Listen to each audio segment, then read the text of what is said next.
Defense has been the name of the game for the Toledo Rockets as we welcome in Pete Seymour from the Rocket Radio Network. Pete, thanks for joining us. Mark, thanks for having me.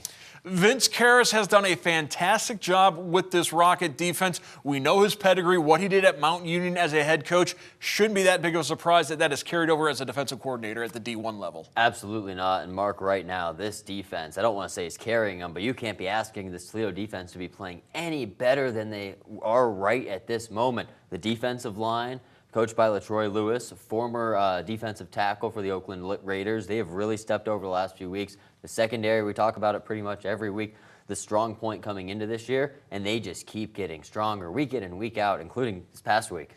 And as Jason Candle pointed out, it's a complementary role because the defensive line is getting pressure because the secondary is covering guys, and that's allowing the linebackers to make plays at the intermediate level. It's all three levels that are coming through playing together. Absolutely, and let's talk about those linebackers. Kavion Sherman, a guy from Texas. We weren't sure what he was going to bring this year. Talked to a few guys on the defensive side of the ball this past week.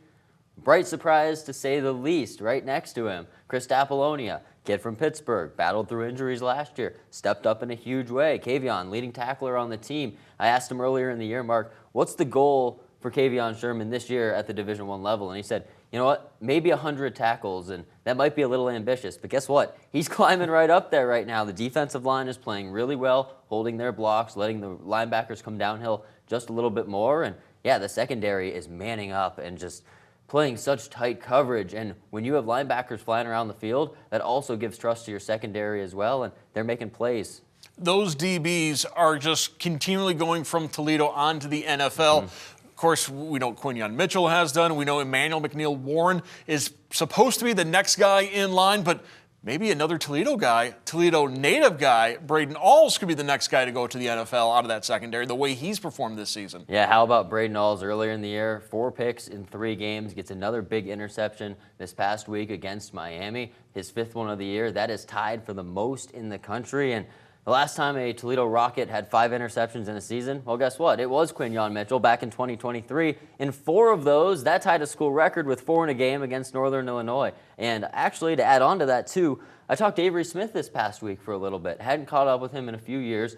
And I talked to him, I talked to Nasir Bowers, and just chatting with some guys in the secondary, Mark. It's really interesting to me because they all said the same thing. When we came in together, this was the plan. We talked about this. You know, late nights after practice, we talked about this. They said, there's going to be a point where 3-4 guys in this room all have to step up at the same time, and we're watching it play out right now. I just thought it was really cool for them to look back and say, you know what? This was the plan all along.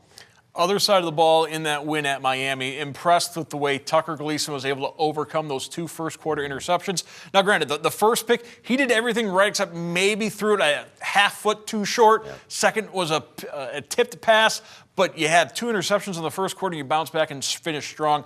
Talks a lot about the resiliency and the maturity of Tucker Gleason. Yeah, absolutely. Tucker, like you mentioned, really tough few picks in the red zone early in the game. But what I saw after that was something really cool, Mark, and that was how many times this year have we seen Tucker go over to the offensive line and say, guys, we're fine, we got this, we'll pick you up.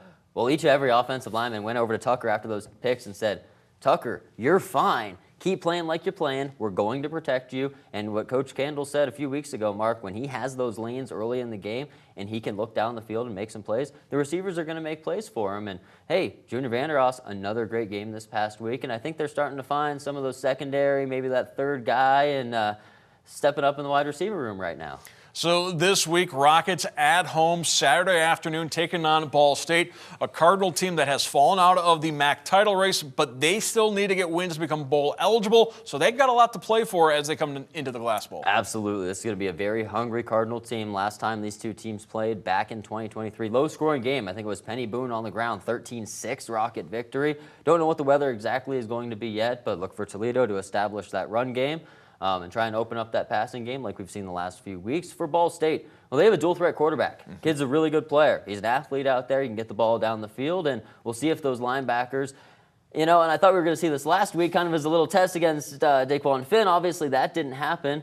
But we'll see if those linebackers, who's going to beat the Spy there, and if their quarterback can beat the Spy, and if they can get the running game going. But yeah, dangerous Ball State team. They're going to come in the Glass Bowl very hungry, and fun Saturday in November, Mark. I can't wait. Absolutely. Jason Candles talked about it. You want to play meaningful football games in November. That's exactly what the Rockets are doing.